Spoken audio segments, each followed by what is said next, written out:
أعوذ بالله من الشيطان الرجيم. بسم الله الرحمن الرحيم. Bismillahirrahmanirrahim. Assalamualaikum warahmatullahi wabarakatuh.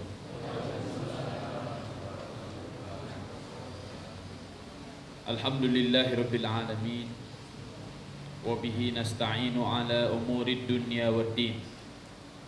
Assalatu wassalamu ala asyrafil anbiya'i wal mursalin sayyidina wa maulana wa syafi'ina Muhammadin sallallahu alaihi wasallam wa ala alihi wa ashabihi wa man ittaba'ahu wa man sara ala nahjihi ila yaumil qiyamah.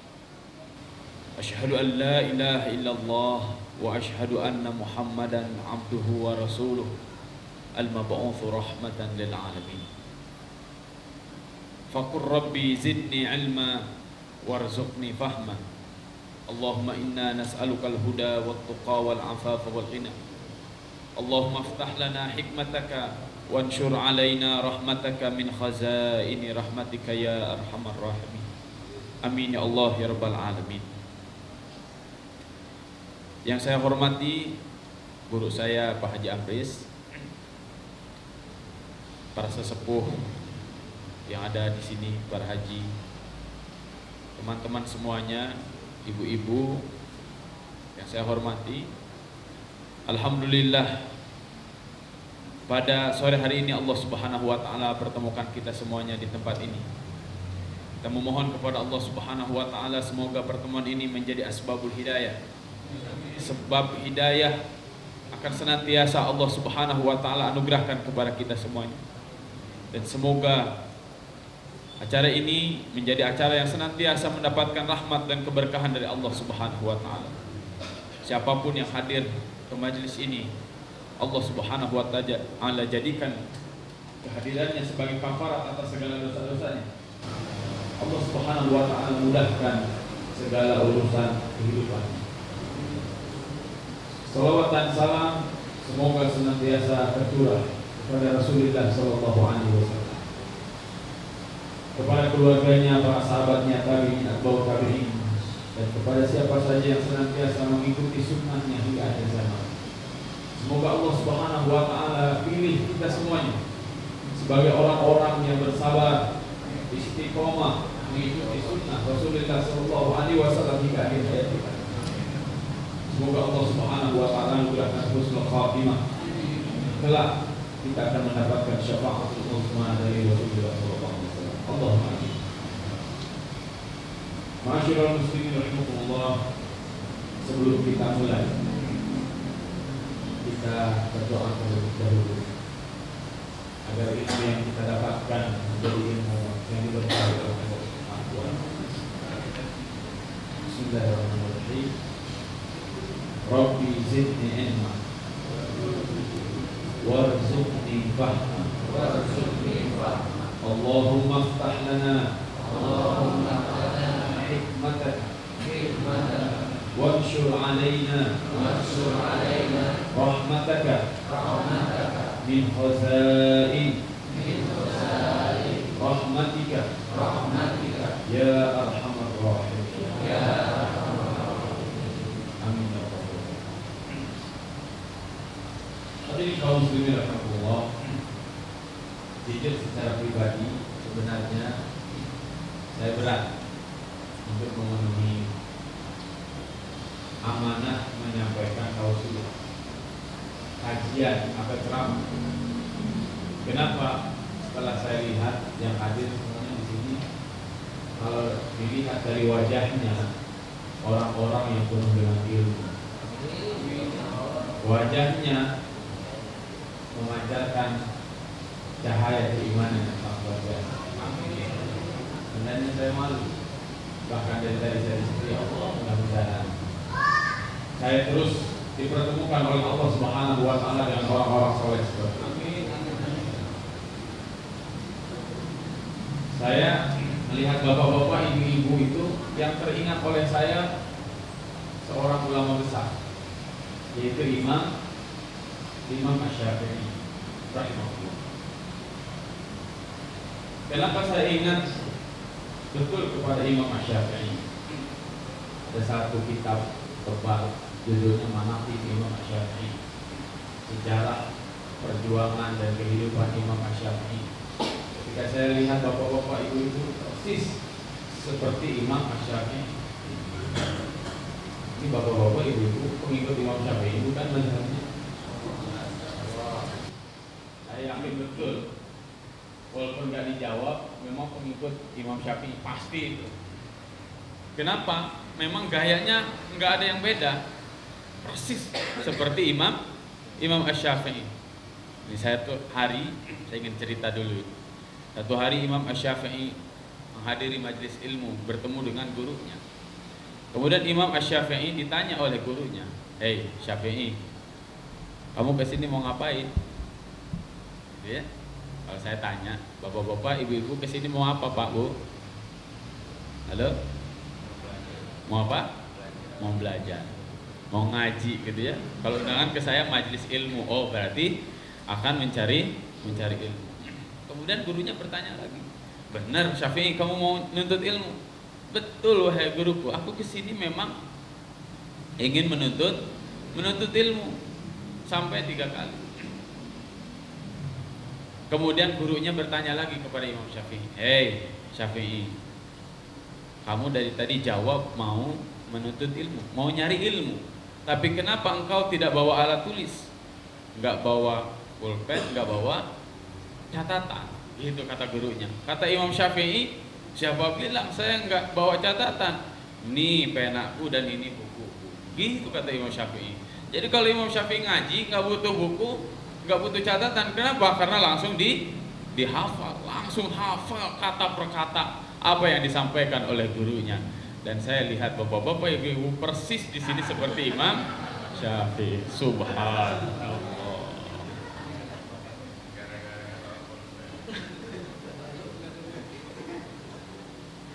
Ya, persis, subhanallah. Baik, karena memang saya sudah yakin bapak-bapak, ibu-ibu semuanya seperti Imam Syafi'i, jadi saya langsung ya. Ini yang pertama saya ingat. Kemudian yang kedua yang saya ingat adalah salah satu syair yang disebutkan oleh para ulama. Di antara para ulama ada yang mengatakan begini dalam syairnya, "Al-misbah yudhi'u syams wan nujum yudhi'u al-qamar." Al-misbah, apa al-misbah? Misbah apa misbah? Lampu. Itu al-misbah. Al-misbahu yudhi'u syams. Yudhi'u itu akan hilang cahayanya asy-syams oleh cahaya matahari, iya kan? Sekarang kalau kondisi kita sangat terang, kemudian lampu dinyalakan, kira-kira ada manfaatnya nggak lampu itu? Ada manfaatnya? Ada, tapi sedikit ya. Kemudian wan nujum yudhi'ul qamar. Dan nujum itu apa? Nujum, bintang. Yudhi'u akan hilang cahayanya al-qamar ketika ada bulan. Ya, ketika bulan purnama, bintang itu pasti tidak nampak. Saya posisi berdiri di sini sebenarnya merasanya begitu. Kalaupun ada saya, kalau cahaya mataharinya begitu terang, ya begitulah kurang lebih ya. Kalaupun saya disebut dengan bintang, tapi tetap bintang itu tidak ada manfaat yang besar kalau di hadapan bulan purnama gitu ya. Tapi walaupun demikian, mudah-mudahan para ulama mengatakan qad yujadu fin nahri ma la yujadu fil bahri. Terkadang kita mendapatkan apa yang terkadang kita mendapatkan sesuatu di comberan, di selokan, di sungai-sungai kecil, apa yang kita tidak dapatkan di lautan. Walaupun bapak, ibu, saudara-saudara semuanya dari segi ilmu, pengalaman hidup bagaikan lautan, ya, udah makan apa namanya? asam garam gitu ya. Tapi mudah-mudahan majelis ini memberikan sesuatu yang bermanfaat di dalam kehidupan kita semuanya. Amin ya Allah ya rabbal alamin. Hadirin kaum muslimin rahimakumullah. Saya secara pribadi ingin membahas ayat ini. Tadi saya minta guru saya untuk menuliskan ayat ini. Kalau bapak-bapak ibu baca ayat ini, kira-kira ayat ini biasa disebut dengan ayat apa ya? Ayat kursi, walaupun ditulisnya di papan tulis. Kalau ayat kursi berarti ayatnya harus di kursi. Tapi ini adanya di papan tulis. Sudah hafal semua ayat kursi? Insya Allah sudah hafal ya. Kalau tulisannya agak sedikit kurang jelas, bapak-bapak, ibu-ibu bisa buka juga di sini. Di sini ada ayat kursi. Kalau di buku ini halaman 66, khawatirnya kurang jelas. Kita akan bahas dulu, kita akan baca dulu ayat kursi. Setelah itu kita akan kaji. Ada? Atau kalaupun sudah hafal kita baca sama-sama ya. A'udzu billahi minasy syaithanir rajim. Ya, silakan.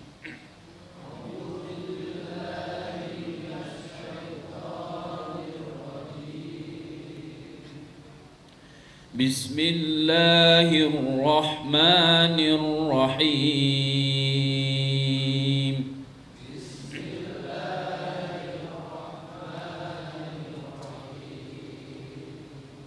Allahu la ilaha illa huwal hayyul qayyum.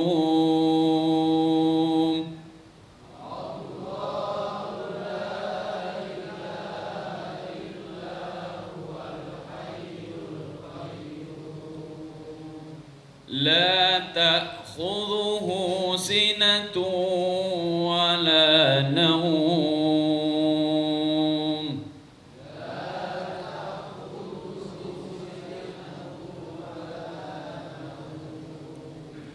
له ما في السماوات وما في الأرض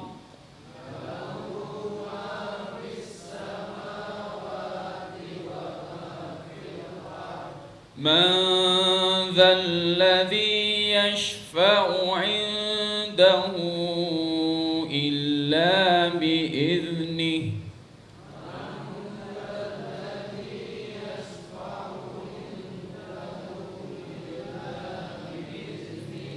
يعلم ما بين أيديهم وما خلفهم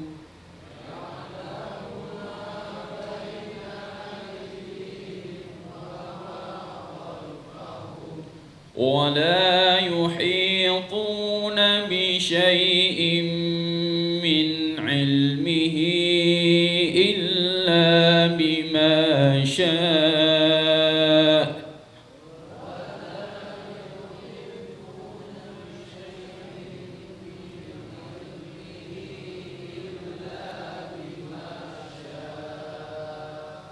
وسع كرسيه السماوات والأرض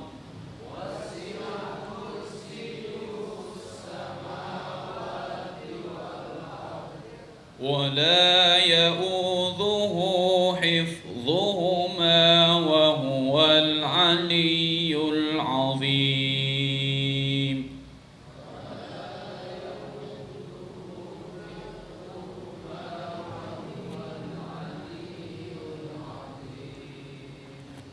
Barakallahu al-azim. Bapak Ibu yang dirahmati Allah Subhanahu wa taala, surat ayat kursi ini surat Al-Baqarah ayat 225 ya. 255 ya, maaf betul. Jazakumullah. Surat Al-Baqarah ayat 255. Ayat kursi ini merupakan ayat ketiga pada juz ketiga. Juz ketiga ayat ketiga surat Al-Baqarah ayat 255.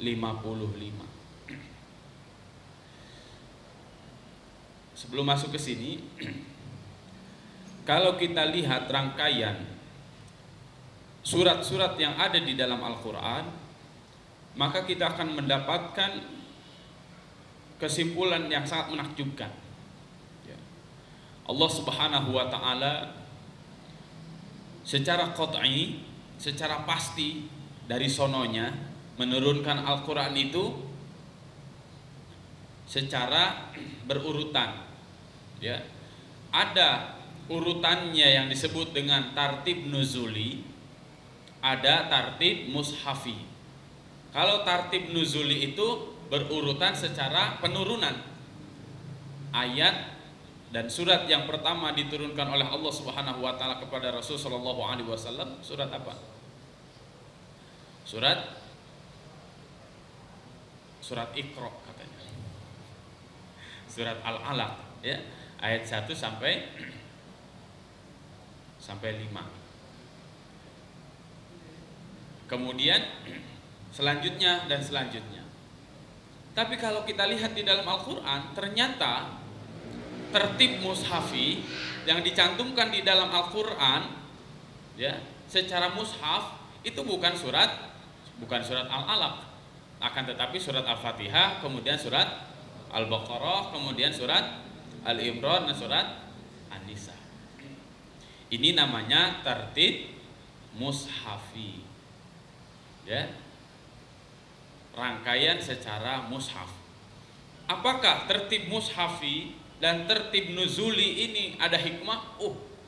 Sangat banyak, ya. Karena tidak mungkin Allah Subhanahu wa taala menurunkan sesuatu, memberikan sesuatu kepada kita semuanya tanpa ada hikmah. Maka kalau kita lihat setelah surat Al-Fatihah itu surat Al-Baqarah. Ya, setelah surat Al-Baqarah harus surat Ali Imran, dan setelah surat Ali Imran surat An-Nisa. Ini saya mau nanya dulu. Kira-kira apa hikmahnya setelah surat Al-Fatihah Allah Subhanahu wa taala merangkaikan surat Al-Baqarah? Kenapa ketika setelah surat Al-Fatihah, Al-Fatihah itu artinya apa? Pembukaan. Ketika Al-Quran itu sudah dibuka, langsung yang nongol itu apa? Al-Baqarah itu apa artinya? Sapi. Loh, emang ada apa ini? Kok Al-Quran baru dibuka saja langsung yang nongol sapi? Ini apa maksudnya?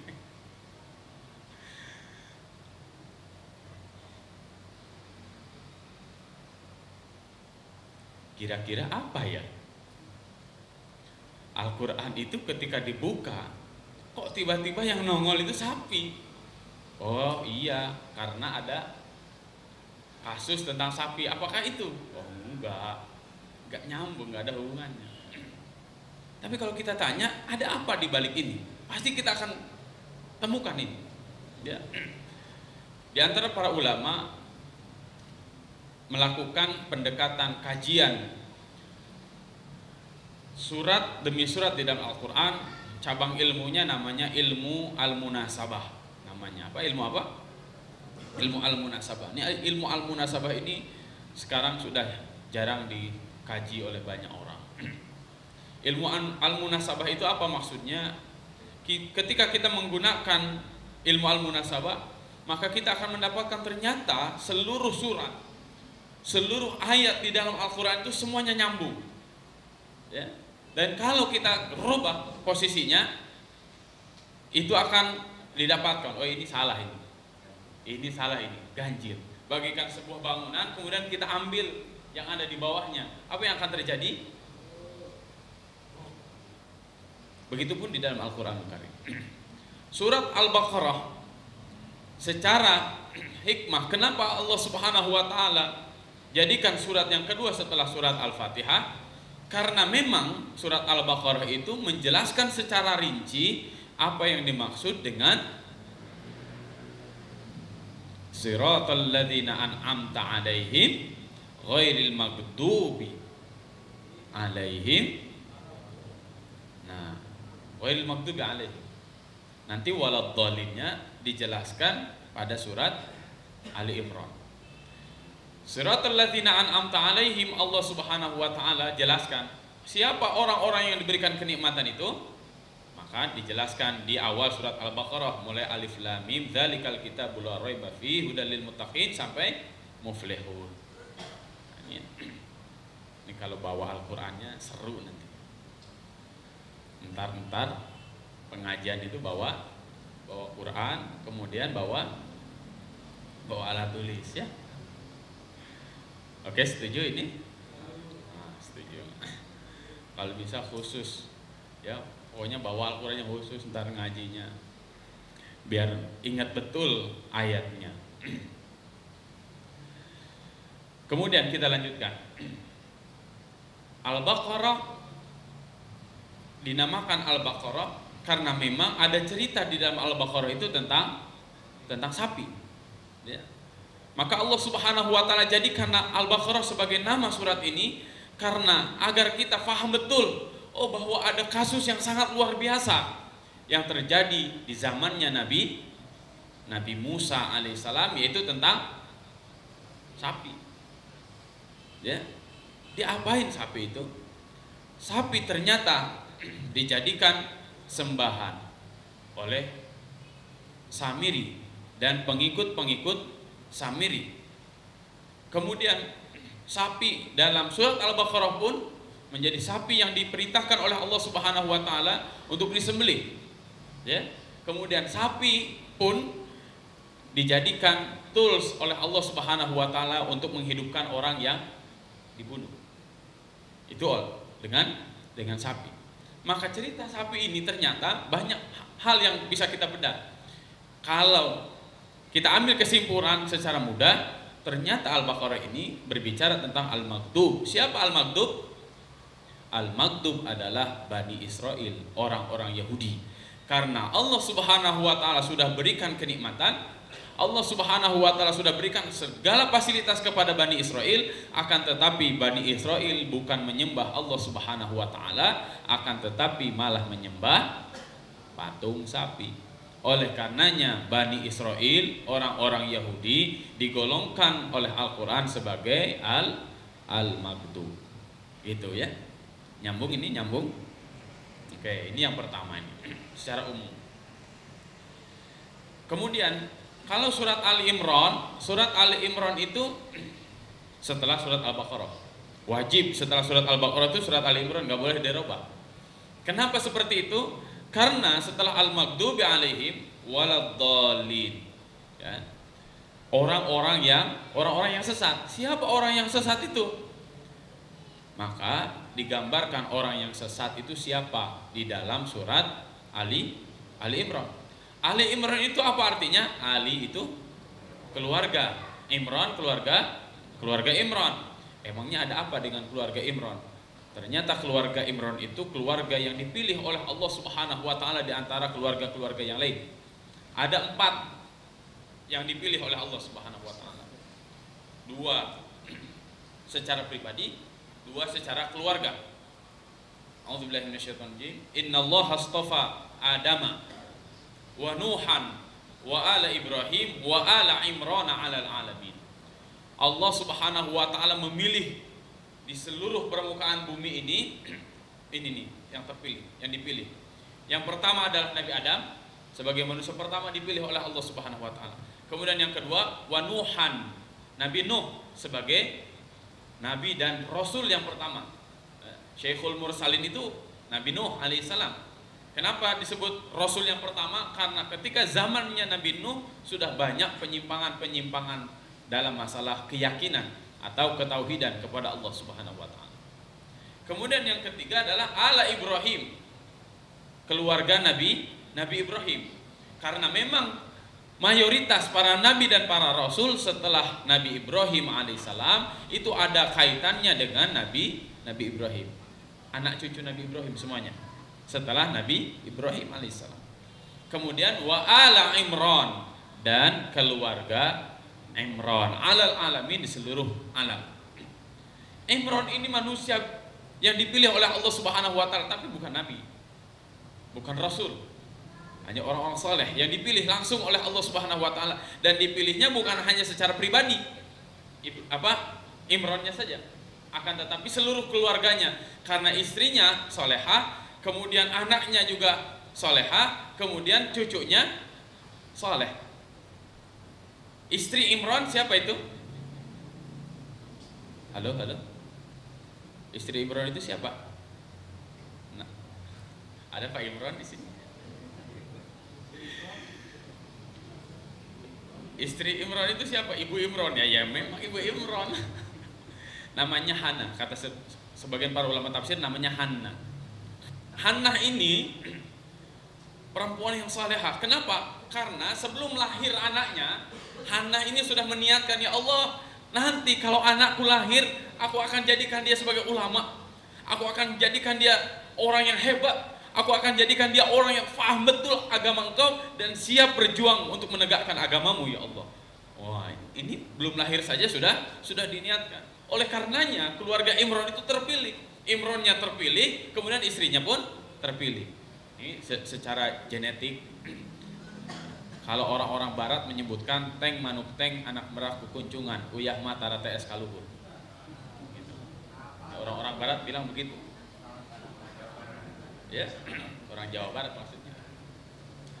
Atau kalau dalam bahasa Indonesia itu apa? Buah itu jatuh tidak akan jauh dari pohonnya. Jadi kalau kita lihat anaknya kurang ajar, maka jangan salahin anak 100%. Lihat bapaknya, lihat ibunya. Iya kan? Karena kata para ulama, al-waladu sirru abih. Anak itu adalah rahasia orang tuanya. Begitu. Dan ini seru ini kalau membahas ini. Jadi kalau kita ingin anak soleh dan solehah, diawali dari siapa? Dari orang tuanya dulu. Kalau kita ingin anak kita hafal Al-Quran, maka dimulai dari siapa? Bapaknya. Bukan dari ibunya, tapi bapaknya. Dimulai dari orang tuanya dulu cinta Al-Quran. Ya, kalau bapak ibunya nggak sepakat, anaknya bingung, split personalitinya, di mana yang akan diikuti, ya, bingung nanti. Oke, Imran dengan istrinya melahirkan Maryam binti Imran. Maryam binti Imran Allah Subhanahu wa taala pilih untuk melahirkan seorang nabi tanpa bapak, yaitu Nabi Isa alaihissalam. Nah, kenapa Allah Subhanahu wa taala menyebutkan orang-orang Nasrani itu ad-dhalin, sesat? Ya. Karena mereka menjadikan Nabi Isa alaihissalam sebagai Tuhan. Kata orang-orang Nasrani, terus siapa lagi? Masa ada anak nggak punya bapak? Terus siapa bapaknya? Kalau pengen adu hebat-hebatan, kata Allah Subhanahu wa taala masih dalam surat Ali Imran, inna mathala Isa indallah kamathali Adam khalaqahu min turab thumma qala lahu kun fayakun. Sesungguhnya di dalam Al-Qur'an dan menurut Allah Subhanahu wa taala ada lagi yang lebih hebat. Kalau ente mau menjadikan seseorang menjadi Tuhan, jangan Nabi Isa. Coba hebatan mana Nabi Isa dengan Nabi Adam? Hah? Nabi Isa masih punya ibu, kalau Nabi Adam. Kenapa ente menjadikan Nabi Isa sebagai Tuhan? Kalau mau tuh itulah Nabi Adam, biar lebih hebat. Kalau mau adu hebat. Tapi masalahnya Allah Subhanahu wa taala menegaskan bahwa Nabi Adam, Nabi Isa bukan Tuhan. Oleh karena orang-orang Nasrani masih berkeyakinan bahwa Isa itu adalah Tuhan, maka mereka digolongkan oleh Allah Subhanahu wa taala sebagai ad-dhalin, orang-orang yang tersesat. Ustadz, apa hubungannya dengan ayat kursi ini? Ayat kursi ini ayat ketiga pada juz ketiga. Ini 3:3, ya kan? Saya juga nggak tahu ini hikmah nomor penomoran. Juz ketiga ayatnya yang ketiga. Betul ya? Betul? Ayat yang ketiga. Khawatir salah dicek. Kemudian ini surat Al-Baqarah 2255. Ini itunya nomor-nomornya mirip-mirip gitu. Saya secara pribadi belum mengkaji ini nih. Kok ada persamaan-persamaan. Tapi kita sepakati bahwa ini adalah di awal-awal juz ketiga. Juz ketiga itu, juz 3 itu sebagai jembatan antara antara surat Al-Baqarah dan surat Ali Imran. Jadi kalau melangkah tuh begini. Nih. Yang ini sudah ada di sana, yang ini masih di sini. Juz ketiga itu ada di surat Al-Baqarah, sebagiannya lagi ada di surat Ali Imran, begitu. Dan ini pun ada hikmahnya tersendiri. Apa hikmahnya? Di antara hikmah-hikmah ini banyak hikmah. Jadi kalau kita ngaji Al-Quran itu seperti kita ngebor air. Semakin dalam semakin airnya keluar. Kalau kita simpulkan tadi surat Al-Baqarah, oh ternyata ini permulaan dari penyimpangan ketauhidan. Kalau surat Ali Imran ini disorientasi. Tadinya manusia biasa kemudian dijadikan Tuhan oleh orang-orang Bani Israel. Dua-duanya, yang pertama Al-Maghdub, yang kedua adalah Ad-Dhalin. Dua-duanya kita berlindung kepada Allah Subhanahu wa taala dari hal itu. Yang kita inginkan adalah an'amta alaihim, orang-orang yang mendapatkan nikmat dari Allah Subhanahu wa taala. Kemudian sekarang, bagaimana caranya mendapatkan nikmat dari Allah Subhanahu wa taala itu? Gitu kan? Kita menginginkan hidayah. Hidayah itu apa? Kata para ulama, hidayah yang sempurna itu adalah harus ada dua. Yang pertama adalah al-ilmu, yang kedua adalah al-amal. Ini kata Syekh As-Sa'di di dalam tafsir Taisir Karimir Rahman. Hidayah yang sempurna itu ada dua. Yang pertama adalah ilmu, yang kedua adalah al-amal. Dan iman itu ini. Iman itu harus berilmu. Iman tidak disebut seorang mukmin kalau dia hanya tahu tapi tidak mau mengamalkan. Sekarang amal tanpa ilmu, kata para ulama, kullu amalin bila ilmin fa amaluhu mardudun la yuqbalu. Kalau ada seseorang melakukan sesuatu tanpa ilmu, hati-hati kata para ulama, jangan-jangan amalnya tidak diterima oleh Allah Subhanahu wa taala. Wah, artinya kita sebagai orang Islam memang sudah dijadikan, sudah dipersiapkan oleh Allah Subhanahu wa taala. Orang Islam itu adalah orang yang berilmu dan orang yang siap beramal. Tidak menjadi NATO. No action, talk only. Begitunya. Kita bukan anggota NATO. No action, talk only. Tapi berilmu dan juga beramal. Ini hidayah. Dan orang-orang yang mendapatkan hidayah itu adalah orang-orang yang mendapatkan an'amta alaihim.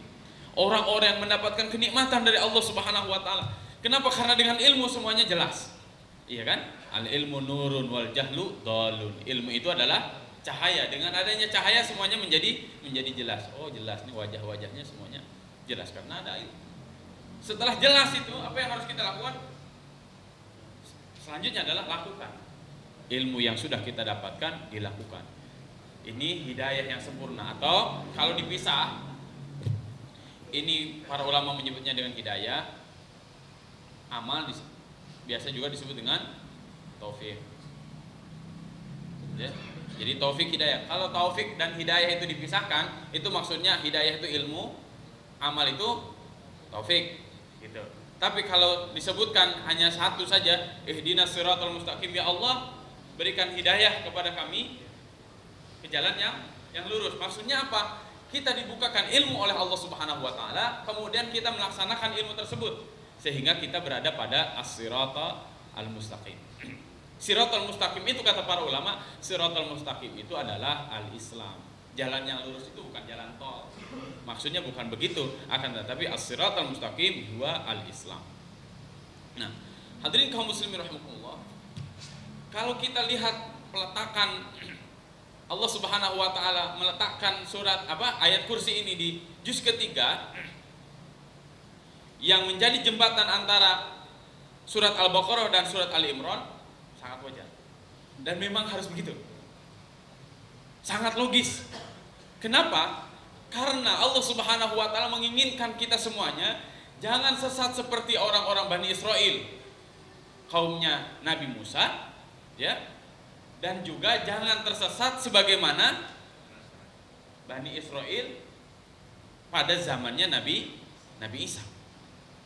Caranya dengan seperti apa Allah Subhanahu wa taala memberikan modal ini? Maka ada dalam hadis riwayat Imam An-Nasai, ini Imam Ibnu Katsir menyebutkan banyak hadis ini tentang ayat kursi ini. Bahwa di dalam Al-Qur'an itu ada bonggol. Apa bonggol itu ya? Sanam itu Mas Reza apa? Bonggol itu apa? Ada yang paham nih bonggol? Saya juga mendapatkan kata-kata yang pas itu di Mas Reza ini. Bonggol Pak, paham bonggol? Apa?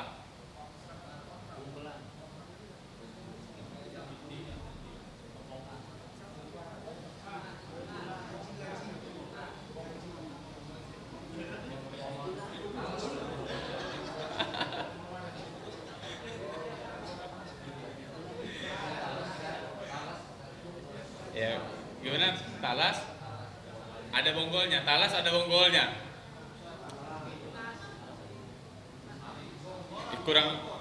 Kurang lebih begitu ya. Apa Pak?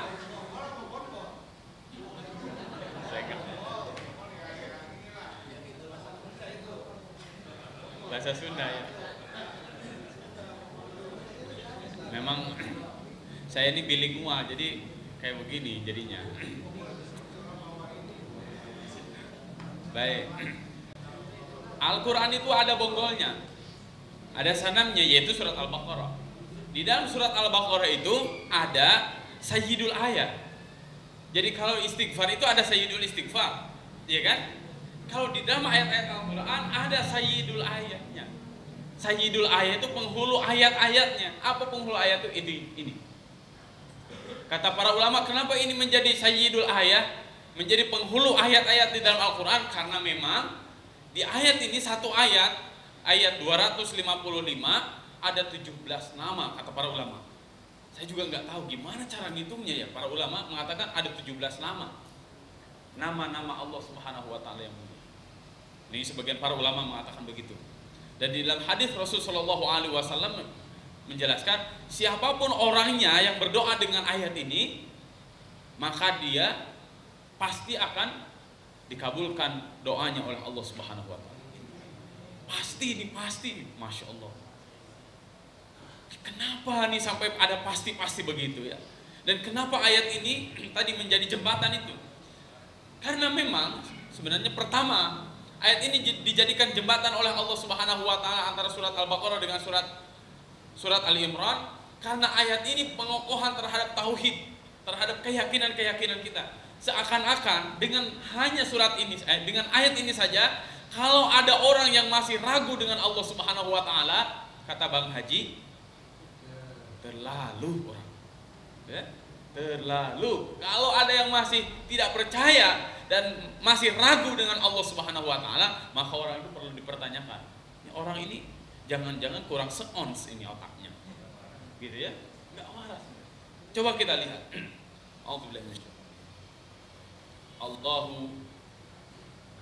Allahu la ilaha illa huwa. Allah, dialah Allah. La ilaha, tidak ada ilah illa huwa, kecuali dia. Artinya kita akan meyakini bahwa Allah itu adalah ilah dan tidak ada ilah kecuali Allah. Para ulama menggarisbawahi la di sini. La ini sangat penting. Kenapa? Karena kalau tanpa ilah, layaknya kita ingin membangun sesuatu. Rumah ini, sebelum dibangun rumah seperti ini, pasti yang pertama kali dilakukan adalah fondasi. Sebelum membangun fondasi apa? Mencangkul. Sebelum mencangkul fondasi apa dulu? Makan-makan dulu, ngopi-ngopi dulu. Ini tipe karyawan, ini kelihatan ini nih.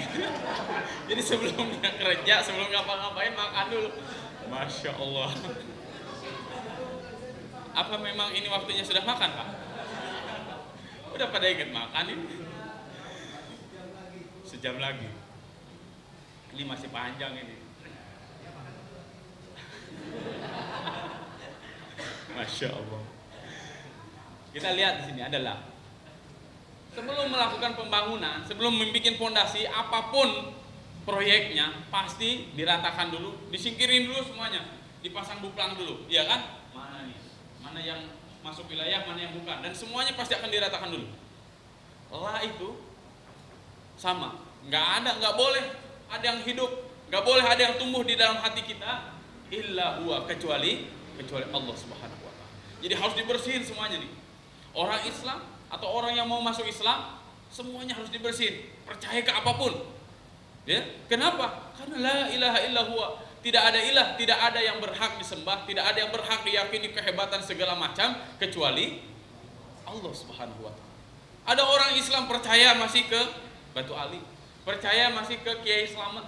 Mohon maaf nih. Bukan Kiai Slamet. Itu bukan ya.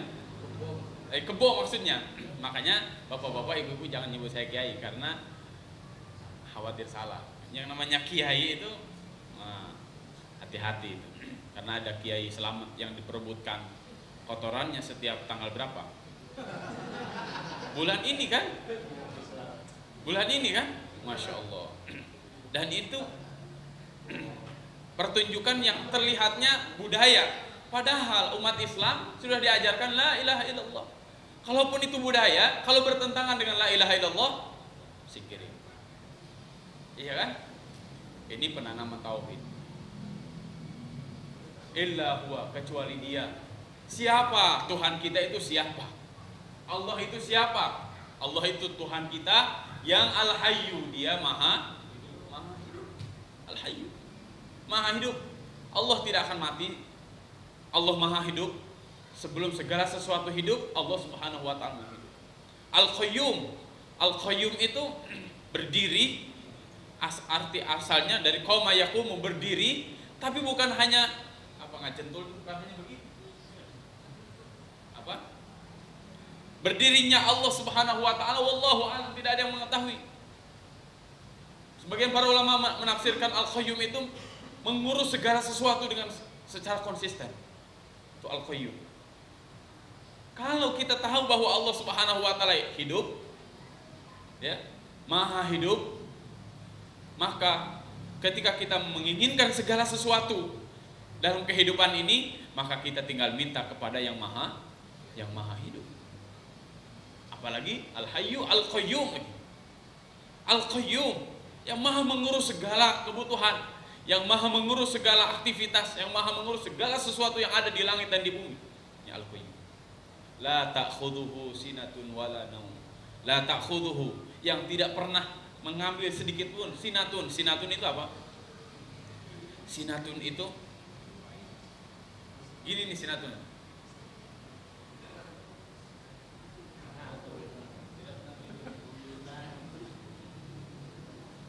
Gak pernah ngantuk, gak pernah nunutan, gak pernah nunutan, gak pernah gitu. Wala naum, dan tidak pernah tidur. Artinya Allah Subhanahu wa Ta'ala maha mengetahui apapun aktivitas kita, apapun kebutuhan kita, Allah Subhanahu wa Ta'ala tahu. Seandainya Tuhan itu suka tidur dan suka ngantuk, apa yang akan terjadi? Coba, kalau Tuhan suka ngantuk, suka tidur,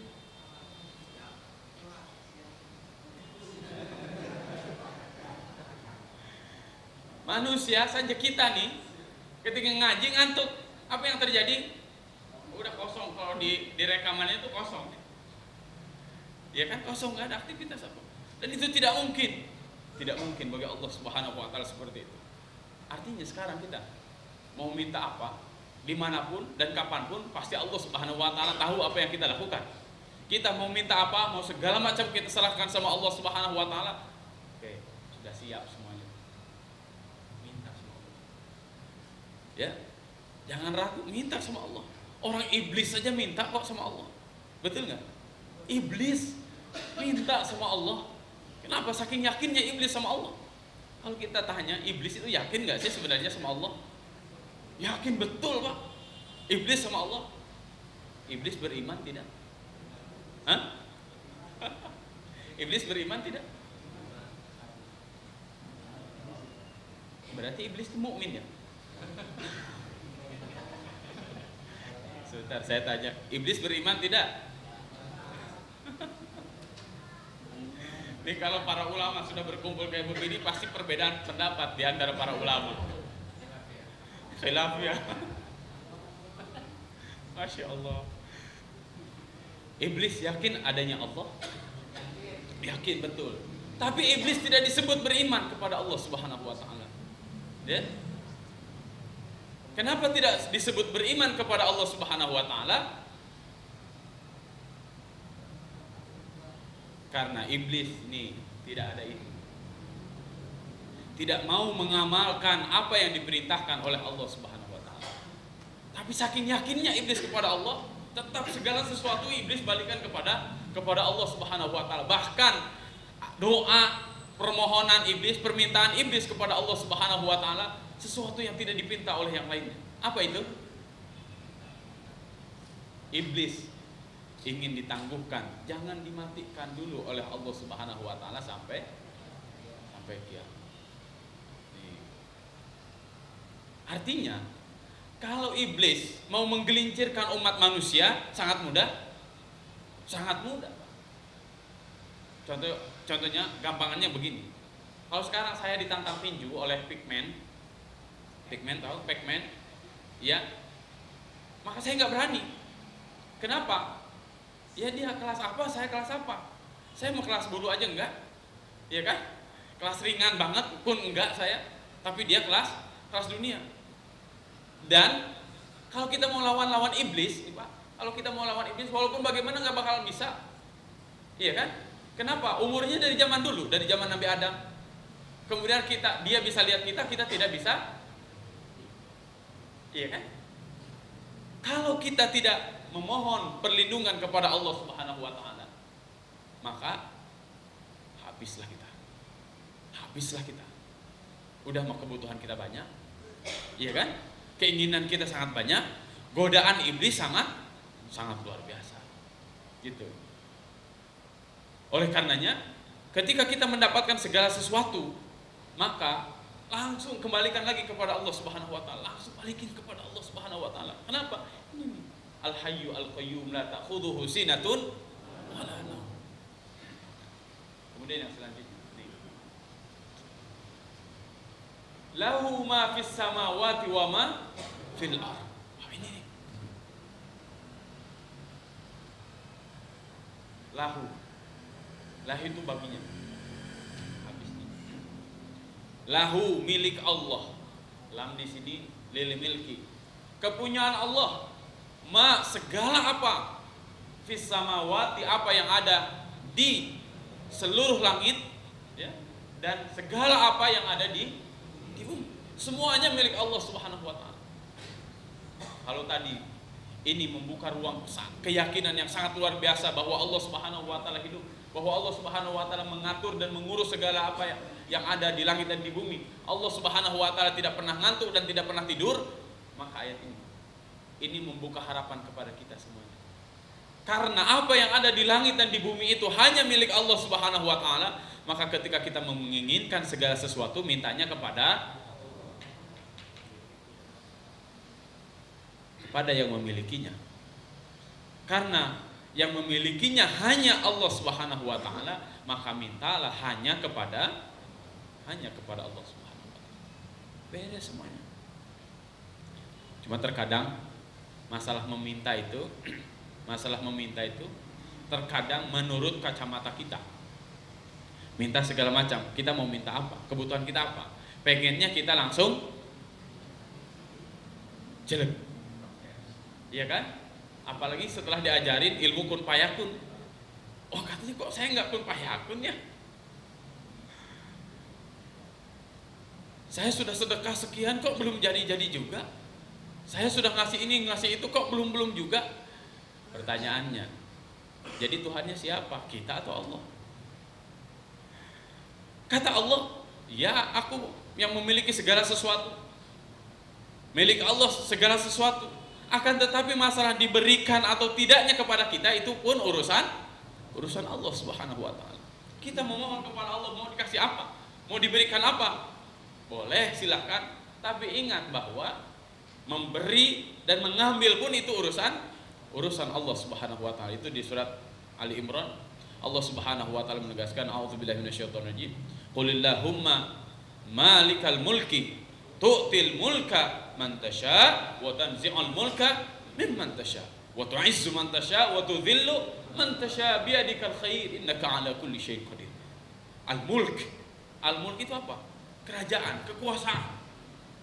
Allah Subhanahu wa taala malikal mulk, raja di raja. Karena Allah Subhanahu wa taala yang Maha memiliki segala sesuatu yang ada di langit dan di bumi. Tu'til mulka man tasya. Allah Subhanahu wa taala memberikan al-mulk, kerajaan kepada siapa saja yang Allah kehendaki. Wa tanzi'ul mulka mimman tasya, dan Allah akan mengambil kekuasaan itu dari siapa saja yang Allah kehendaki. Jadi kita bukan memperbudak Allah, akan tetapi seharusnya menjadi budak-budaknya Allah Subhanahu wa taala. Bukan Allah harus melakukan apa yang kita inginkan, akan tetapi kita yang harus melakukan apa yang Allah. Sekarang itu kan dibolak-balik. Iya kan? Kita baru mengeluarkan sesuatu, ya Allah saya pengen ini, ketika tidak dikabulkan kecewa kita sama Allah.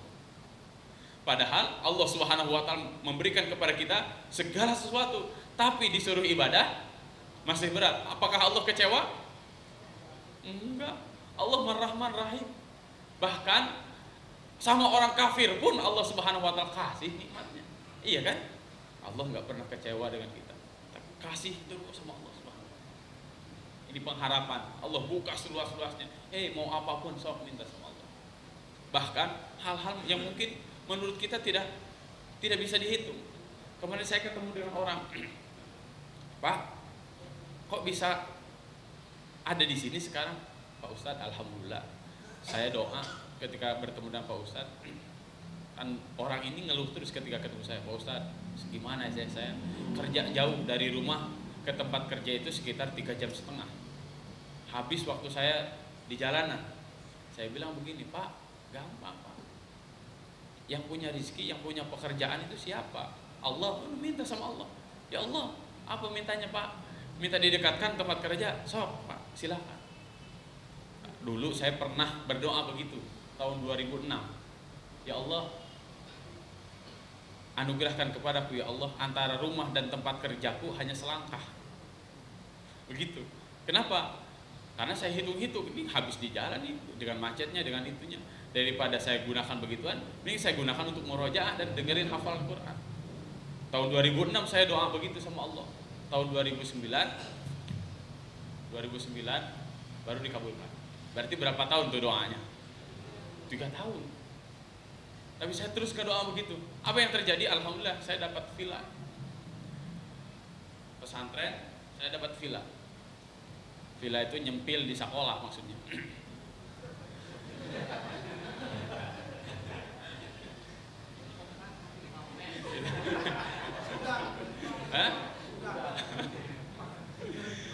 Karena memang rumah saya nyempil di sekolah, jadi bangunan sekolah saya ada di situ. Alhamdulillah. Walaupun kantin, walaupun apa, tapi umur kita nggak habis di jalanan. Iya kan? Nikmat kita, nikmat. Bapak-bapak, ibu-ibu mau apa? Tinggal minta sama Allah. Ya? Tinggal minta sama Allah. Tapi harus sabar. Jangan menurut kita, tapi harus menurut Allah Subhanahu wa taala. Karena ada orang yang ketika minta rezeki yang banyak, Allah kasih langsung dia kafir. Ada banyak. Ya. Gara-gara begituan. Dan saya rasakan betul. Tahun 2002 setelah selesai S1, Allah kasih banyak rezeki ke saya. Apa yang terjadi?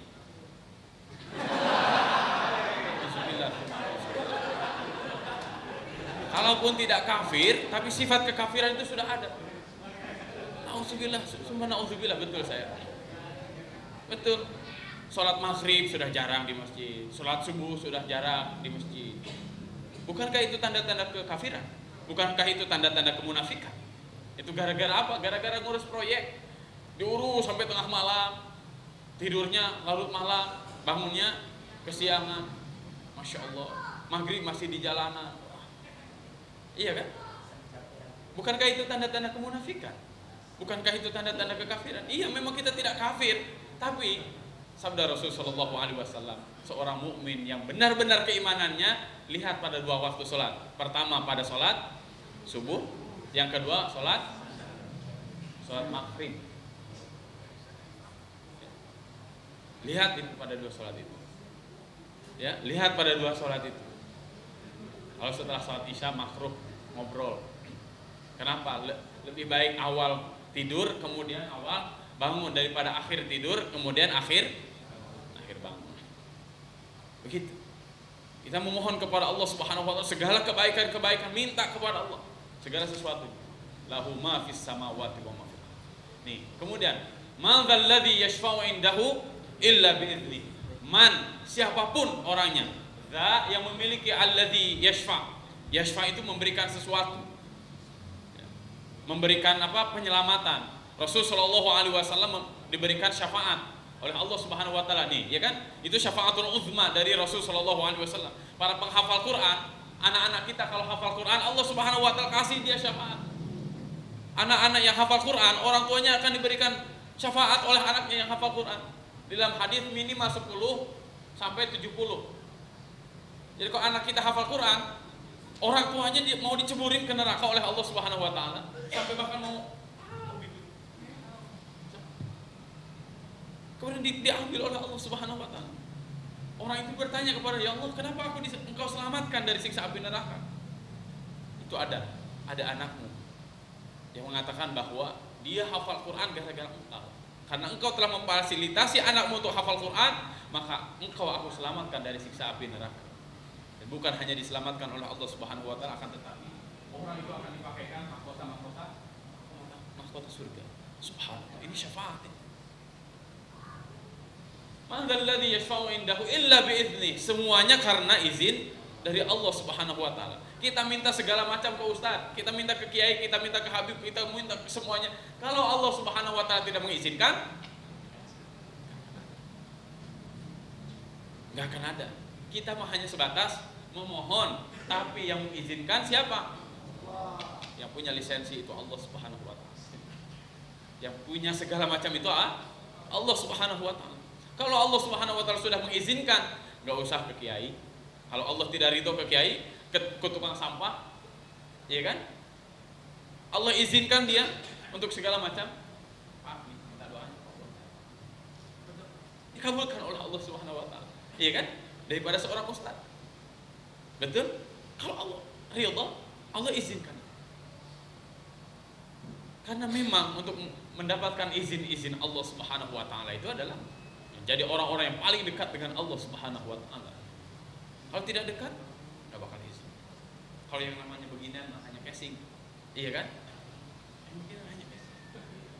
Zaman Rasulullah SAW ada seorang ibu-ibu yang sudah tua, sudah renta, kemudian meninggal, langsung dikuburkan. Rasulullah SAW bertanya kepada para sahabatnya, mana ibu ini yang biasa ngambilin sampah di Masjid Nabawi? Ditanyakan kepada para sahabat, kemana ibu ini? Ya Rasulullah, ibu itu sudah meninggal dan sudah dikuburkan. Rasulullah SAW sampai setengah marah, kenapa engkau tidak memberitahu aku? Ibu itu kelihatannya tidak ada artinya. Sebagai OB, sebagai tukang sampah, sebagai tukang orang yang memungutin sampah-sampah di Masjid Nabawi. Tapi Rasulullah SAW mengatakan, ibu itu sebenarnya ahlul jannah, dijamin masuk surga oleh Allah Subhanahu wa taala. Maka di dalam ayat yang lain, tahsabunahu hayyinan wa huwa indallahi azim. Engkau melihatnya hal itu sepele, ya, wa huwa indallahi azim, padahal menurut Allah azim, sangat luar biasa. Kita melihat kerjaan nyuci piring itu mungkin sepele, tapi bagi Allah tidak ada yang sepele. Istri saya pernah bertanya ke saya begini, Bi, kalau Abi kan kemana-mana ngajarin Quran kemana-mana, udah jelas lah ahli surganya. Kalau Umi katanya di rumah aja, cuma ngurusin bocah, cuma nyuci piring, cuma masak segala macam. Apakah Umi dijamin masuk surga? Saya bilang, begini ke istri saya, Mi, Abi bisa begini, bisa kemana-mana gara-gara makan makanan yang dimasak oleh, justru pahalanya lebih gede Umi daripada saya. Mungkin menurut sebagian orang apa sih menjadi seorang ibu rumah tangga, tapi kalau diiringi dengan keikhlasan, Allah Subhanahu wa taala ridho karena ibadah apa yang dilakukan ibadah kepada Allah Subhanahu wa taala, maka pantas Rasulullah SAW mengatakan ketika kita menghormati itu siapa dulu? Ummuka, ibumu. Dan Rasulullah SAW menegaskan al jannatu tahta aqdamil ummahat, surga itu di bawah telapak kaki ibu. Kenapa? Karena ridho kepada ibu yang seperti itu, ya. Dan doa kedua orang tua itu diantara doa-doa yang tidak akan pernah ditolak oleh Allah Subhanahu wa taala. Ini Allah Subhanahu wa taala ridho kepada kedua orang tua. Kemudian ya'lamu ma baina aydihim wa ma khalfahum. Ini saya khususkan ini ke ini calon-calon anggota dewan. Di sini ada calon anggota dewan? Enggak ada ya, dewan kemakmuran masjid paling. Ya'lamu ma baina aydihim wa ma khalfahum. Ya'lamu, Allah mengetahui ma baina aydihim, apa yang ada di depan kita, wa ma khalfahum, apa yang ada di belakang. Ini arah bahaya, arah marah bahaya itu dari depan dan dari belakang. Orang banyak yang ketakutan sekarang, Pak. Mau bisnis takut ini, takut itu, takut saingan ini, takut saingan itu. Masya Allah. Mau aktif di bidang apapun banyak ketakutannya. Apa yang kita lakukan udah serahin sama Allah semuanya. Ya, gak usah datang ke sini, datang ke sana, gak usah nanya ke sini, nanya ke sana, udah langsung sama Allah. Kenapa? Allah yang tahu apa yang akan terjadi, apa yang sudah. Allah Maha mengatur apa yang ada di depan kita, apa yang di belakang kita. Allah Subhanahu wa taala yang Maha mengatur itu. Wala yuhituna bi syai'in min 'ilmihi illa bima syaa. Wala yuhituna bi syai'in. Wala yuhitun itu menguasai segala sesuatu bi ilmihi, dengan ilmunya, illa bima syaa, kecuali dengan apa yang dikehendaki oleh Allah Subhanahu wa taala. Jadi artinya tidak ada segala sesuatu kecuali izin Allah Subhanahu wa taala, kecuali apa yang ditakdirkan oleh Allah Subhanahu wa taala. Kemudian wasi'a kursiyyuhu samawati wal ardh. Para ulama ada yang menafsirkan wasi'a kursiyyuhu, kursi itu dengan kursi Allah seperti apa? Wallahu a'lam bishawab. Ada juga sebagian para ulama yang mengatakan kursi itu ilmunya Allah Subhanahu wa taala, tapi saya secara pribadi lebih mendudukan apa adanya. Wasi'a kursiyyuhu samawati wal ardh. Kursi Allah seluas langit dan bumi. Wala ya'udzuhu hifdzuhuma, dan Allah Subhanahu wa taala tidak merasa terbebani dengan hal itu. Wa huwal aliyyul azim, dan dialah Allah Subhanahu wa taala al-ali, yang maha tinggi, al-azim, yang maha Hadirin kaum muslimin rahimakumullah. Ayat ini ketika kita terus baca, maka Allah Subhanahu wa taala akan ridho kepada kita. Ketika kita baca ayat ini kemudian kita mohon sesuatu kepada Allah Subhanahu wa taala, Rasulullah SAW menegaskan pasti doanya akan dikabulkan oleh Allah Subhanahu wa taala. Ayat ini ketika kita baca, ayat ini seakan mengkalibrasi diri kita bahwa tidak ada segala sesuatu yang ada di dunia ini kecuali Allah Subhanahu wa taala takdirkan itu semuanya. Allah atur, Allah urus semuanya, ya. Dan ini bapak-bapak, ibu-ibu gunakan untuk segala macam, sangat bisa. Yang sakit baca dulu ayat ini. Kemudian mau apa? Mau disembuhkan, apanya yang sakit? Apanya yang mau disembuhkan? Bacakan. Mau bisnis apa? Bacakan itu. Mau apa? Bacakan itu. Saya terus lagi mewiridkan ini karena saya secara pribadi pun sedang merintis bisnis untuk solar system. Jadi pembangkit listrik tenaga surya, PLTS, pembangkit listrik tenaga surya di Indonesia Timur. Kita mau masuk ke daerah orang nggak paham kita. Daerah timur, daerah orang-orang yang nggak ada listrik, nggak paham kita. Mintanya kepada siapa? Mintanya semua. Subhanallah, dari kemarin ada beberapa investor dari Qatar datang siap untuk memberikan penerangan ke Indonesia Timur, karena teman saya di NTT, kemudian teman-teman di daerah-daerah timur itu sangat sulit untuk masalah lampu, ya. Saya wiridnya ini diantaranya memohon kepada Allah Subhanahu wa taala apa yang bermanfaat, apa yang bisa dibagi kepada orang, bagaimana ilmunya, bagaimana channelingnya, semuanya itu biar Allah Subhanahu wa taala yang mempertemukan kita dengan teman-teman kita semuanya. Karena ketika kita tidak memohon kepada Allah Subhanahu wa taala, bisa jadi kita dapat proyek, bisa jadi kita dapat sesuatu yang bisa kita lakukan, tapi tidak memberikan keberkahan kepada kita semuanya. Bisa sangat mungkin. Dan bahkan bukan hanya itu, apa yang kita miliki, kalau kita tidak terus-menerus menyambung sama Allah Subhanahu wa taala, apa yang kita miliki belum tentu memberikan keberkahan. Gitu ya. Maka dengan mengingat Allah Subhanahu wa taala, dengan membaca ini, mengembalikan semuanya kepada Allah Subhanahu wa taala, mudah-mudahan Allah Subhanahu wa taala menjaga hidayah itu kepada kita semuanya. Kita tidak seperti orang-orang Bani Israel di zaman Nabi Musa alaihissalam, tidak seperti Bani Israel di zaman Nabi Isa alaihissalam. Mereka al-maghdub dan mereka ad-dallin. Semoga kita semuanya menjadi orang-orang yang senantiasa diberikan kenikmatan oleh Allah Subhanahu wa taala. Nikmat itu adalah ma'rifat kepada Allah Subhanahu wa taala. Ayat kursi di antara ayat-ayat yang harus kita fahami secara mendalam, dan semoga bukan hanya kepahaman yang Allah Subhanahu wa taala berikan, akan tetapi ini mendorong kita untuk terus meningkatkan amal ibadah kita kepada Allah Subhanahu wa taala. Wallahu a'lam bishawab. Itu saja yang bisa saya sampaikan. Jika di antara bapak-bapak ada yang mau menambahkan apa yang telah saya sampaikan, saya sangat berterima kasih. Jazakumullah khairan katsiran. Sekian, billahi taufiq wal hidayah. Wassalamualaikum warahmatullahi wabarakatuh. Baik, silahkan kalau ada yang mau bertanya, dengan senang hati insya Allah Ustadz akan kasih jawabannya. Silahkan, dari mana dulu?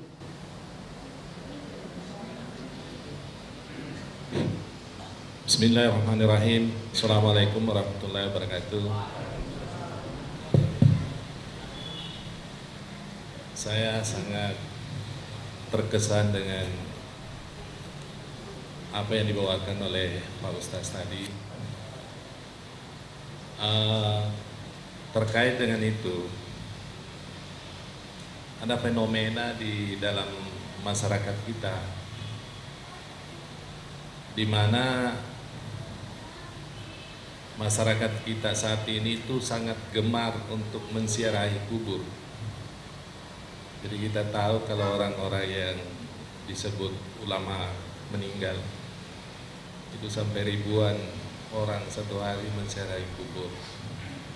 Di sini ada pendapat yang mengatakan bahwa apa yang dilakukan itu barangkali tidak betul, tetapi bagi yang menziarahi kubur juga punya alasan bahwa saya tidak datang meminta kepada orang yang sudah mati, tapi saya datang berijabah, bermunajat kepada Allah. Di samping ulama atau waliullah yang mungkin dia merasa bahwa ada karamah atau apa. Nah, di dalam dua pendapat ini barangkali supaya di tengah masyarakat kita tidak saling menyalahkan, barangkali Pak Ustadz bisa sedikit memberikan pencerahan supaya yang satu tidak menyalahkan yang lain. Yang kedua Pak, bahwa yang kita bahas hari ini adalah masalah tauhid. Saya secara pribadi melihat begitu gencarnya orang-orang lain ingin merusak akidah kita orang Islam, sampai dilakukannya door to door Pak, menitip semacam brosur, ingin mengganggu akidah umat Islam. Nah, ini barangkali bagaimana kita menyampaikan kepada umat agar berhati-hati dengan usaha ini. Saya kira dua pertanyaan saya. Terima kasih. Assalamualaikum warahmatullahi wabarakatuh. Waalaikumsalam warahmatullahi wabarakatuh. Ini langsung atau gimana? Langsung ya. Jazakumullah khairan katsiran. Pertanyaan yang pertama tentang ziarah kubur.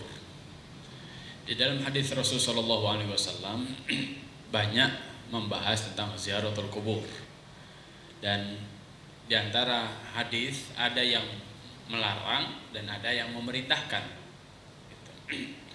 Kemudian para ulama melihat dua hadis ini sahih.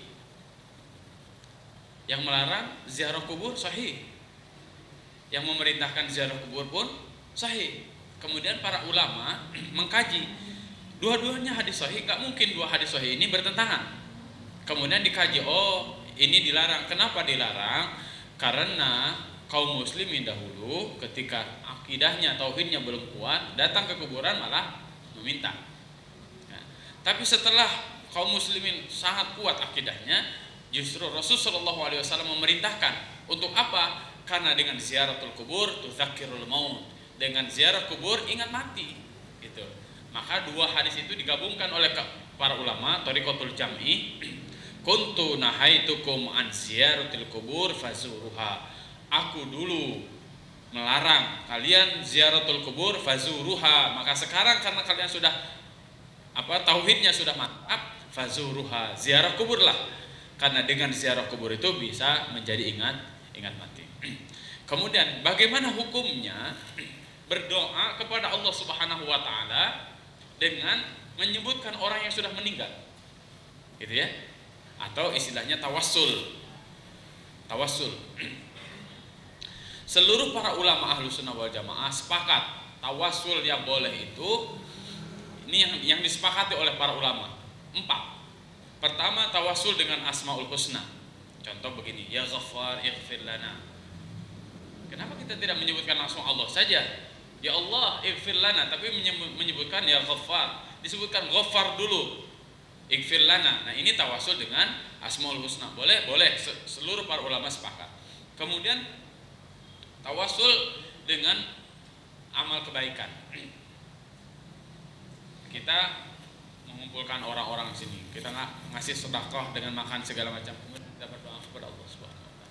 Ya Allah, mudah-mudahan dengan sedekah yang saya berikan itu harta saya akan semakin berkah. Nah, boleh? Boleh. Itu kata para ulama boleh. Kemudian yang keberapa tadi? Yang ketiga. Yang ketiga, tawassul dengan orang soleh yang masih hidup. Contoh, kita datang kepada orang soleh, bisa ulama, bisa siapapun, pokoknya orang soleh. Ya, kalau tadi melihat pakaian itu, saya bilang itu hanya sebatas casing. Jadi dalam Islam tidak melihat casingnya kan, tapi melihat ketakwaannya. Datang kepada orang itu minta doanya, Ustaz, doa. Atau Pak, doain saya ya. Bahkan saya seminggu yang lalu saya minta doa ke tukang nasi uduk. Saya tanya nasi uduk, saya candain, enak ya Bu ya, jualan nasi uduk bisa naik haji tiap tahun dong Bu. Nah, saya candain begitu. Alhamdulillah Pak Ustadz, kalau haji mah belum, tapi insya Allah 2 tahun lagi. Tapi kalau umroh masih udah Pak Ustadz. Kapan Bu umroh Bu? Ramadan kemarin. Jadi umrohnya umroh Ramadan. Itu kan nasi uduk, umrohnya umroh Ramadan. Subhanallah. Saya bilang, Bu, doain saya ya Bu ya, biar bisa umroh tiap tahun. Kata ibu itu amin. Saya minta ya ke tukang nasi uduk, ini kan minta doa. Boleh karena nasi uduk. Nah, ini 3 nya.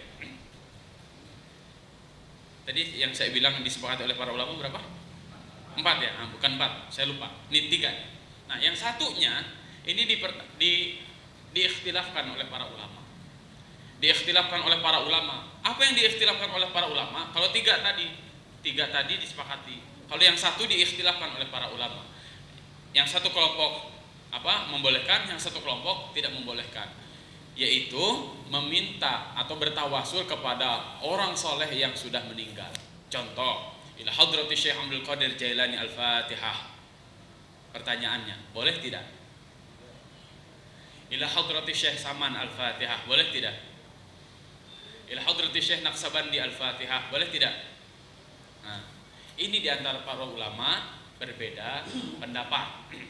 Kalau orang-orang tarekat Qadiriyah karena menganggap Syekh Abdul Qadir melebihi wali-waliullah yang lain, maka khusus kepada Syekh Abdul Qadir.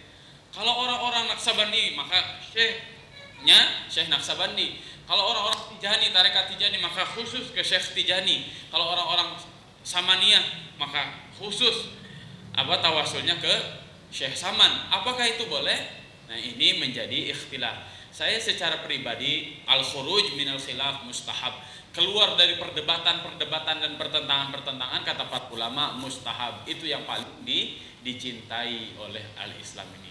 Jadi saya melakukan yang 3 hal, tapi yang hal-hal yang ikhtilaf saya menjauhkan diri dari hal-hal yang ikhtilaf. Itu yang pertama tentang ziaratul kubur. Kemudian yang kedua tadi tentang banyaknya fenomena ini, Ustaz, merusak akidah. Oh iya, Ustaz. merusak akidah. Iya.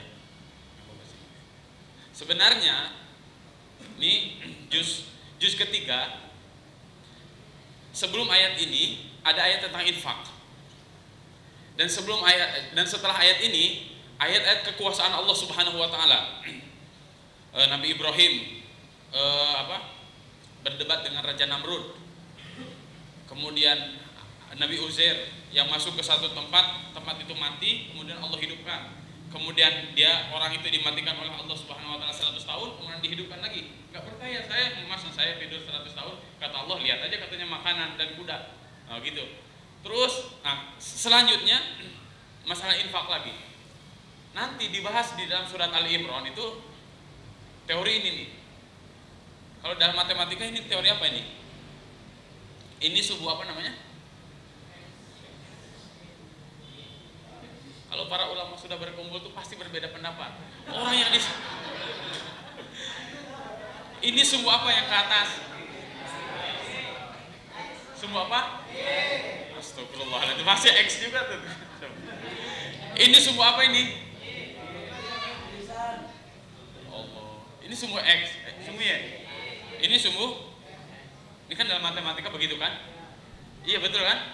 Jadi kalau nggak tahu ini berarti nggak lulus matematikanya. Kalau kita masukkan ke dalam rumus matematika begini kurang lebih.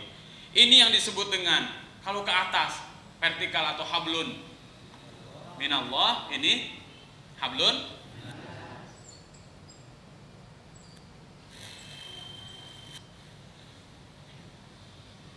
tauhid itu begini, hubungannya kepada Allah. Kemudian hablum minanas itu ada di sini. Dan kata para ulama, ketakwaan seseorang itu nggak sempurna kalau ini kan kalau dalam matematika tuh rumus persamaan garis ya kan. Jadi garisnya antara yang ke atas dengan yang ke bawah itu harus sama. Ketika hablum minallahnya dengan hablum minanasnya sama, inilah kata para ulama yang disebut dengan at-taqwa. Jadi orang bertakwa itu adalah orang yang hablum minallahnya baik dan hablum minanasnya pun baik. Nah sekarang terjadi kristenisasi. Kristenisasi itu kan daerahnya di sini.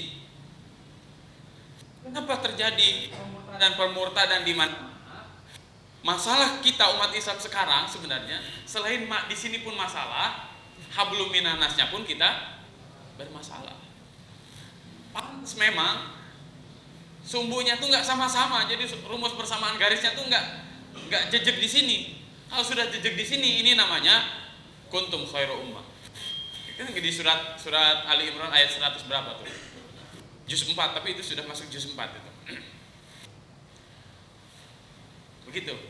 Nah sekarang terjadi pemurtadan. Saya secara pribadi ingin mengatakan begini, jangan salahkan orang yang murtadnya doang, salahkan kita. Gitu. Salahkan kita, kenapa? Karena mungkin kita tidak pernah silaturahim. Karena mungkin ngaji kita hanya di sini saja, bukan di jalanan. Mungkin kita hanya nggak pernah kita ngetokin door to door, iya kan? Yang seharusnya door to door itu siapa? Kita justru, iya kan? Ada sistemnya. Apa sistemnya? Sistem amilin. Kalaupun nggak amilin, kita bukan amil zakat, ya kan? Ada sistem yaitu silaturahim. Silaturahim itu minimal ke 40 tetangga. Kan di dalam surat An-Nisa nanti ada itu sistem sosial. Sistem sosial. Di surat An-Nisa itu wa'budullaha wa la tusyriku bihi syai'an wa bil walidaini ihsana wa bidzil qurba wal yatama wal masakin terus wal jari dzil qurba wal jari junubi was sahibi bil janbi. Wal jari dzil qurba kata Syekh Muhammad Ali As-Sabuni, al jar dzil qurba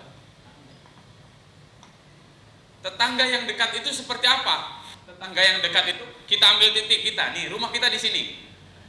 Kata Syekh Muhammad Ali As-Sabuni, kewajiban kita terhadap tetangga, atau siapa sih tetangga kita itu maksudnya? Tetangga kita itu ke sini 40, ke sini 40, ke sini 40, ke sini 40. Radius 40 kakak itu adalah tetangga kurba. Dan kita dengan tetangga itu harus akrab, harus paham betul, harus bahu membahu dengan tetangga. Ini Imam Syekh Muhammad Ali As-Sabuni mengatakan ini 40. Jadi ini satu klaster. Berapa? 40 kali 4 berapa? 100?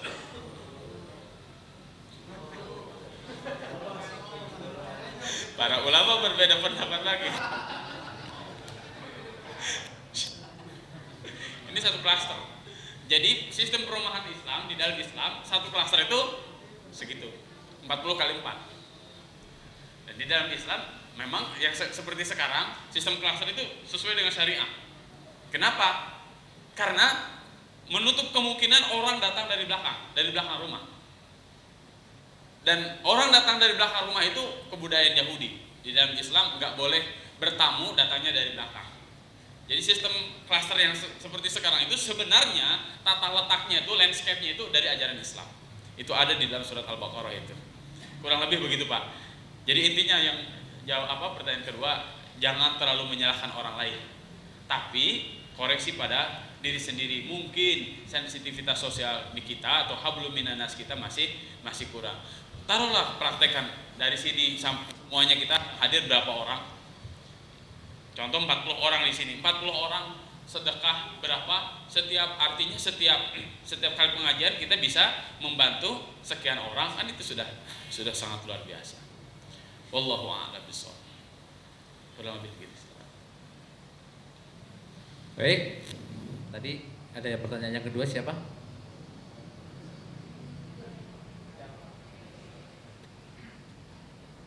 Terima kasih Ustaz. Waktu tadi antum mengatakan bahwa ayat kursi itu ada 17 nama. 17 asma. Ya, coba tolong dirinci dari 1 sampai 17. Itu sebenarnya bukan saya yang bilang, tapi para ulama. Makanya tadi saya katakan begini, silahkan hitung sendiri. Saya juga nggak ngerti kenapa ulama sampai ngitungnya sampai 17. Begitu. Sama persis kayak begini. Imam Ibnu Katsir mengatakan gini, di dalam surat Al-Baqarah itu ada 1000 hukum. Saya hitung nggak 1000 hukum. Saya bertanya kepada diri saya, Imam Ibnu Katsir ngitungnya gimana ya? Gitu Ustaz. Dan ini masalah ijtihad di antara para ulama. Wallahu a'lam bishawab. Sebagaimana Asmaul Husna tadi. Asmaul Husna yang dibaca itu kan ada Asmaul Husna yang begitu, ada yang mengawalinya dengan Ar-Rahman, ada yang mengawalinya dengan Allah. Kalau diawalinya dengan Allah biasanya Al-Ahadnya itu nggak ada. Kalau diawalinya dengan Ar-Rahman, Al-Ahadnya itu pasti ada. Kenapa? Karena akan nyampe 99. Kalau diawali dari Allah, Al-Ahadnya nggak ada. Kenapa? Karena 99. Nah, sebagaimana begitulah. Ini teknik penghitungan. Tapi semua teknik penghitungan itu ada hikmah di balik itu. Saya belum nyampe ilmunya ke situ. Allahu a'lam bishawab. Baik, pertanyaan terakhir atau masih ada? Ini salah satu rumah besar nih. Bismillahirrahmanirrahim. Assalamualaikum warahmatullahi wabarakatuh. Kalau tadi bertanya soal tauhid, pendekatan diri kepada Allah, dan saya selaku dari kantor hukum, saya mau bertanya soal hukum. Kalau ayat-ayat suci Al-Quran itu adanya kan di Al-Quran, itu sudah terbukti suci. Bagaimana jika ayat suci itu ada di media atau di elektronik? Sekarang kan sudah ada zamannya elektronik Al-Quran ya, adanya di HP. Nah, bagaimana kita menyikapi kalau HP itu kebawa ke toilet atau ke tempat umum yang lainnya gitu? Apakah itu hukumnya haram atau lain sebagainya gitu? Itu dari saya. Sekian. Assalamualaikum warahmatullahi wabarakatuh. Waalaikumsalam warahmatullahi wabarakatuh. Baik. Langsung. Makasih banyak. Ini orang-orang hukum nanyanya hukum. Dan di dalam Al-Quran memang pembicaraan hukum itu mulai juz kedua. Jadi mulai juz kedua itu banyak hukum. Kalau juz pertama itu tentang akidah berupa cerita. Kalau juz kedua itu mulai hukum. Dan hukum yang pertama dibahas oleh Al-Quran adalah bukan masalah meletakkan ayat suci, akan tetapi masalah makan. Masalah makan. Saya juga aneh, kenapa ini masalah makan? Ya ayuhan nas kulu mimma fil ardi halalan thayyiba. Masalah makan. Kenapa? Ya karena kita bisa hidup karena kita makan. Kalau nggak makan, maka pertama kali dibicarakan oleh Al-Quran adalah masalah makan. Ketika makanannya sudah halal dan thayyiban, kesananya baru dibahas. Nah, sekarang pertanyaannya, Al-Quran itu adalah kitab suci. Bagaimana hukumnya menjadikan kitab suci di HP dan segala macam, dijadikan ringtone dan segala macam? Nah, kalau ini saya nggak berani menjawab. Tapi saya pernah mendiskusikan ini dengan salah seorang ketua MUI, namanya Profesor Dr. Huzaimah Tauhidoyanggo. Beliau adalah guru saya dalam masalah fikih, masalah hukum. Ketika saya tanyakan apa hukumnya, Majelis Ulama mengatakan menginstal ayat-ayat Al-Quran ke dalam HP hukumnya mubah, gitu ya, hukumnya mubah. Dan membaca Al-Quran di handphone atau di tablet itu hukumnya mubah. Akan tetapi dengan sengaja membawa HP nih, kemudian ringtone-nya Al-Quran, dengan sengaja memang masuk ke toilet, kemudian ada orang yang nelpon, kan berarti bunyi kan, bunyi bacaan Al-Quran, karena ringtone-nya bacaan Al-Quran. Apa hukumnya? Kalau itu dengan sengaja maka hukumnya haram, nggak boleh. Bagaimana kalau lupa? Jadi sebelum masuk kamar ke toilet, matikan dulu. Nah, kalau lupa mematikan maka hukumnya makruh. Begitu.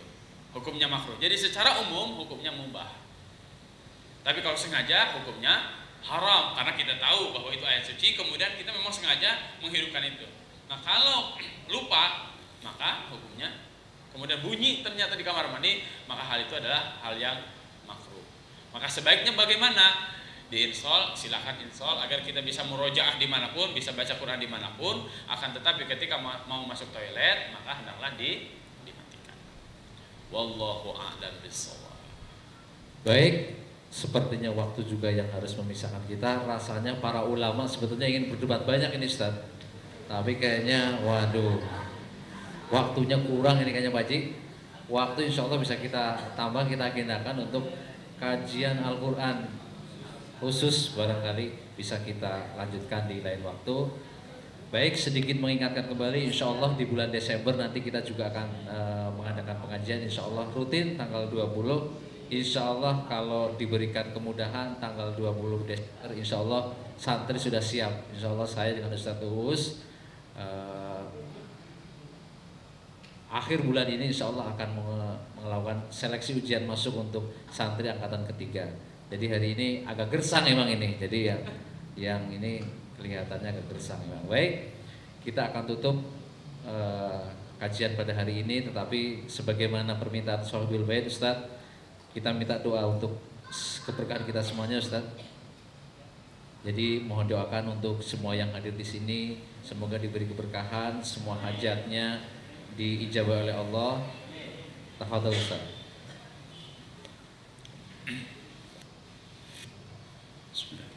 Al-Fatihah. A'udzu billahi minasyaitonir rajim. Bismillahirrahmanirrahim. Rahmanirrahim. Maliki yaumiddin. Iyyaka na'budu wa iyyaka nasta'in. Ihdinas siratal mustaqim. Siratal ladzina an'amta 'alaihim ghairil maghdubi 'alaihim waladdallin. Amin. Ayat kursi. Allahu la ilaha illa huwa al-hayyul qayyum. La ta'khudhuhu sinatun wa la nawm. Lahu ma fis samawati wa ma fil ardi. Alladhi yashfa'u 'indahu illa bi'idhnihi. Ya'lamu ma bayna aydihim wa ma khalfahum wa la yuhituna bi shay'in min ilmihi illa bima sha'a. وسع كرسيه السماوات والأرض ولا يؤوده حفظهما وهو العلي العظيم.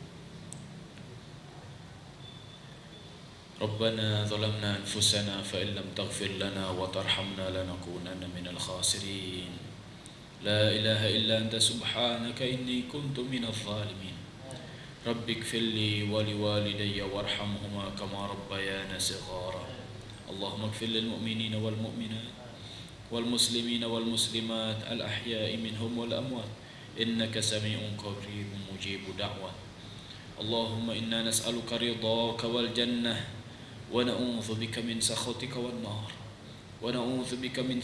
والنار اللهم أصلح لنا ديننا الذي هو عصمة أمرنا وأصلح لنا دنيانا التي فيها معاشنا وأصلح لنا آخرتنا التي إليها معادنا واجعل الحياة زيادة لنا في كل خير واجعل الموت راحة لنا من كل شر.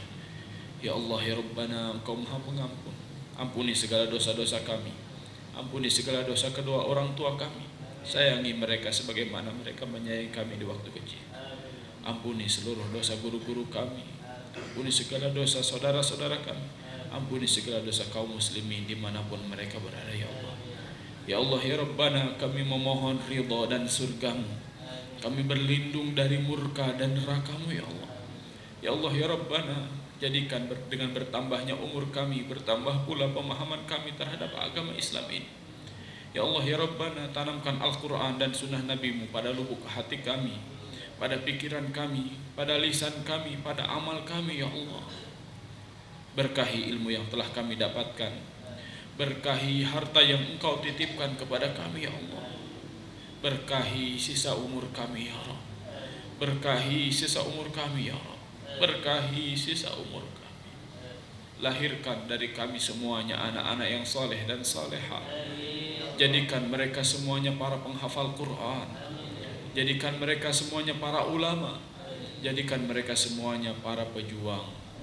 Rabbana hablana min azwajina wa dhurriyyatina qurrata a'yun waj'alna lil muttaqina imama. Rabbana atina fid dunya hasanah wa fil akhirati hasanatan wa qina adzaban nar. Subhana rabbika rabbil izzati amma yasifun wa salamun alal mursalin walhamdulillahi rabbil alamin. Mari kita tutup dengan doa penutup majelis. Subhanakallahumma wa bihamdika asyhadu an la ilaha illa anta astaghfiruka wa atubu ilaik. Assalamualaikum warahmatullahi wabarakatuh.